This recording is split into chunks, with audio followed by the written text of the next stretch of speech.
इस बार बंगाल के इलेक्शन में कुछ ऐसा हुआ जिसकी उम्मीद शायद ही किसी ने की होगी बीजेपी वालों को छोड़ करके। बीजेपी ने बंगाल में अपने इतिहास में पहली बार जीत दर्ज की, वो भी फुल मेजोरिटी के साथ में 294 में से 207 सीटें। और ममता बनर्जी जो वहां की सीएम थी 15 सालों से, वो खुद अपनी सीट हार जाती है 15,000 वोटों से। ये कोई छोटी सी लहर नहीं थी, ये पूरी की पूरी सुनामी थी। तो सोचा कि यार थोड़ा सा इसी के बारे में बात की जाए कि ये सब आखिर कैसे हुआ। कल तक जो औरत बंगाल का पर्याय मानी जाती थी, वो खुद अपनी सीट नहीं बचा पाती है। अगर आप लोगों ने मेरी पिछली वीडियो देखी होगी तो आप लोगों को पता होगा कि ममता कौन है, टीएमसी कैसे बनी, सिंगू नंदीग्राम क्या था, वो सब वहां पे मैंने कवर किया हुआ है। अगर आप लोगों ने वो वीडियो नहीं देखी है तो उसका लिंक मैं यहाँ पे डाल दूंगा, तो वो वीडियो आप लोग यहाँ पे देख सकते हैं। तो यहाँ पे मैं सिर्फ और सिर्फ एक लाइन में कहता हूँ कि ये एक औरत है जो कांग्रेस छोड़ के 1998 में अपनी पार्टी बनाती है, सिंगू नंदीग्राम के फार्मर्स के साथ खड़ी रही और 2011 में 34 साल की कम्युनिस्ट गवर्नमेंट को हटा करके बंगाल में पहली बार महिला चीफ मिनिस्टर बनती है। उसके बाद 2014, 2016, 2021 लगातार जीतती रही। 2021 में तो मोदी साहब पूरी ताकत से बंगाल में इलेक्शन जीतने गए थे, तब भी ममता ने 213 सीटें जीती थी वहां पे, वो भी फिर फुल मेजोरिटी के साथ में।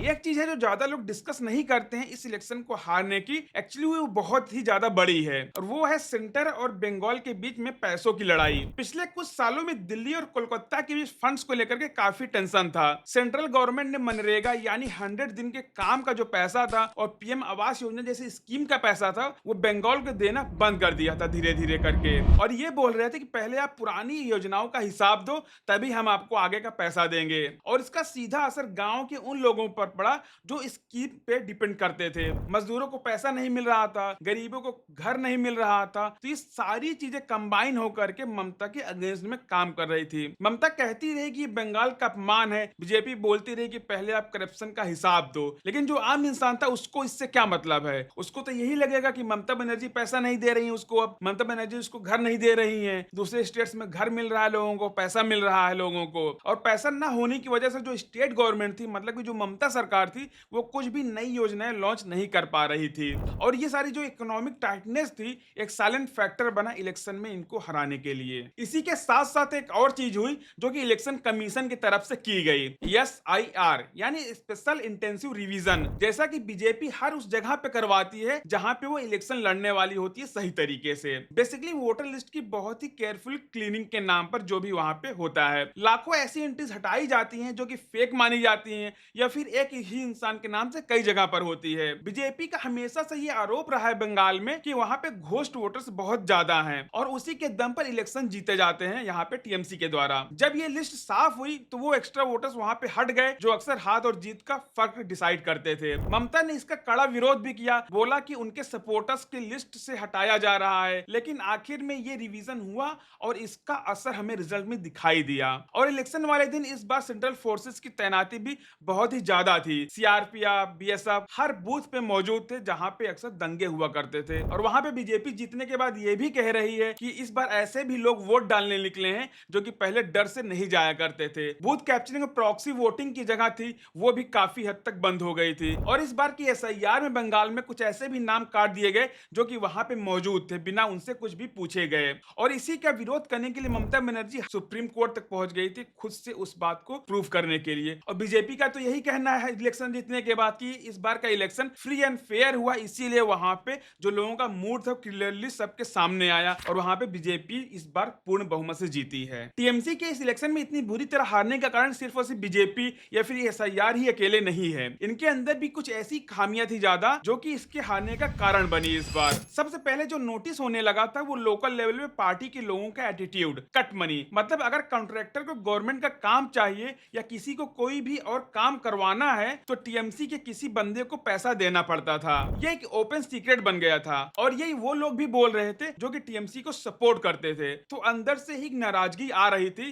कि जब हम लोगों का ही काम करवाने के लिए यहाँ पे पैसा लगता है तो आम जनता से तो लिया ही जाता होगा। और इसी बीच स्कूल रिक्रूटमेंट स्कैम आ गया। पार्थ चटर्जी जो टीएमसी के सीनियर नेता और एजुकेशन मिनिस्टर थे, उनके क्लोज एड के घर में रेड पड़ी और करोड़ों का वहां पे कैश मिला। यंग जनरेशन और मिडिल क्लास के लिए यहाँ पे बहुत बड़ा झटका था। कोई नौकरी के लिए सालों तक पढ़ता है और यहाँ पोस्ट बिकी हुई है। यही सोच के लोगों का गुस्सा बहुत ही नेचुरल था। फिर संदेश खाली का मामला सामने आया जहां टीएमसी लीडर पे महिलाओं की तरफ से काफी सीरियस आरोप लगाए गए और उसके बाद जो हुआ वो बहुत ही ज्यादा बुरा था। अगस्त 2014 में आरजेकर मेडिकल कॉलेज कोलकाता एक गवर्नमेंट हॉस्पिटल में एक ट्रेनी डॉक्टर के साथ रेप और मर्डर हुआ। ये अपने आप में बहुत ही ज्यादा दर्दनाक था, लेकिन उसके बाद पुलिस का बिहेवियर पर जो सवाल खड़े हुए वो भी बहुत ही बड़ा कारण था कि सही से इन्वेस्टिगेशन नहीं हुआ और इससे गुस्सा बहुत ही ज्यादा बढ़ता गया। डॉक्टर्स ने स्ट्राइक की, स्टूडेंट्स सड़क पर आ गए, काफी बड़े प्रोटेस्ट हुए और ये सारा का सारा गुस्सा ममता सरकार की तरफ गया। इसका सबसे बुरा असर ये हुआ कि महिला वोटर्स जो टीएमसी के एक बहुत स्ट्रॉन्ग पॉइंट था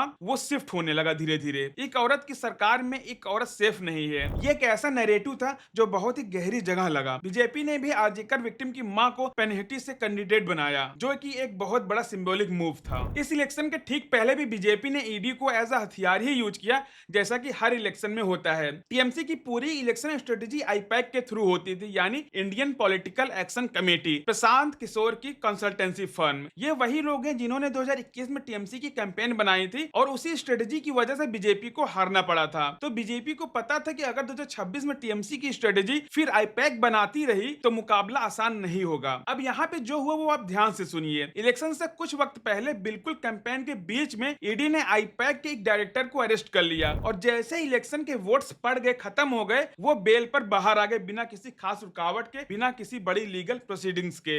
ये पैटर्न अगर आप लोग देखें तो पहले से देखा हुआ लगता है। कर्नाटका में, तेलंगाना में, झारखंड में जब भी कोई स्टेट में बड़ा इलेक्शन होता है तो अपोजिशन के किसी न किसी करीबी इंसान को ईडी या सीबीआई का नोटिस आ जाता है, उनके यहाँ रेड पड़ जाती है और जैसे इलेक्शन खत्म होता है सब शांत हो जाता है। मैं यहाँ पे कुछ प्रूव नहीं कर रहा हूँ, बस आपको टाइमिंग बता रहा हूँ। ये चीज तो आप खुद ब खुद दिमाग लगा सकते हैं, ये सब इत्तेफाक है या फिर कुछ और है। लेकिन इतना तो पक्का था कि टीएमसी की कैंपेन मशीनरी को एक बहुत ही इंपॉर्टेंट हिस्सा था जो कि उन दिनों डिस्टर्ब किया गया था। उसका असर ग्राउंड पर भी देखने को मिला हम सबको। और इन सभी के बीच में फिर इलेक्शन आ गया। ममता का कैंपेन मोस्टली यही था कि बीजेपी आउटसाइडर है, बंगाली कल्चर को वो खत्म कर देंगे। ये बंगाल के लोग नहीं है। बीजेपी का कैंपेन ज्यादातर ग्राउंड फोकस था। आरजेकर का जो भी वहां पे केस था, करप्शन था, कट मनी और सोनार बंगाल का सपना, सेंट्रल फोर्सेस की तैनाती, क्लीन वोटर लिस्ट और आईपैक वाली सिचुएशन, इन सब का मिला जुला असर हमें इस रिजल्ट में देखने को मिला। बीजेपी को 200 से ज्यादा सीटें मिली, टीएमसी 90 को भी पार नहीं कर पाई। ममता जो कि यहाँ की सिटिंग सीएम थी, वो खुद अपनी वहां से सीट हार गई शुभेंदु अधिकारी से, जो कि एक समय पे शुभेंदु अधिकारी टीएमसी का ही पार्ट था। रिजल्ट आते वक्त ममता ने कहा था कि काउंटिंग में मैनिपुलेशन हो सकता है, तो जो उनके जितने भी मेंबर थे वो वहां पे सामने डटे रहे। लेकिन अब जब मैं ये वीडियो बना रहा हूं तो वहां के रिजल्ट्स आ गए हैं और बीजेपी ने शुभेंदु अधिकारी को वहां का सीएम भी बना दिया है। तो ये थी पूरी कहानी। एक औरत जो जेन्युइनली फाइटर थी, जिसने 34 साल की लेफ्ट गवर्नमेंट को हराया था, जिसने 2021 में मोदी शाह को रोक दिया था, आज वो हार गई। और रीजन एक नहीं थे, सेंटर का इकोनॉमिक प्रेशर था, वोटर लिस्ट में से जो वोटर हटाए गए थे जो कि वहां के जेन्युइन वोटर्स भी थे, सेंटर फोर्सेस की तैनाती और ऊपर से पार्टी के अंदर का करप्शन, आरजेकर का हैंडलिंग, कट मनी का कल्चर, ये सब मिलकर एक ऐसा सिचुएशन में आ गए जहां 15 साल की एंटी इनकम्बेंसी का कोई चीज रोक नहीं पाई। अब आगे क्या है? शुभेंदु अधिकारी को नया पावर मिल गया है। बीजेपी ने सोनार बंगाल और डबल इंजन सरकार का जो सपना दिखाया था, अब वो डिलीवर करना है, उसकी जिम्मेदारी है। क्या बंगाल में पॉलिटिकल जो हिंसा हो रही वो खत्म हो पाएगी? क्या रोजगार आएगा या फिर वहां पर भी वैसा होगा जैसा बीजेपी के अलग राज्यों में होता है, बिहार में है, यूपी में है?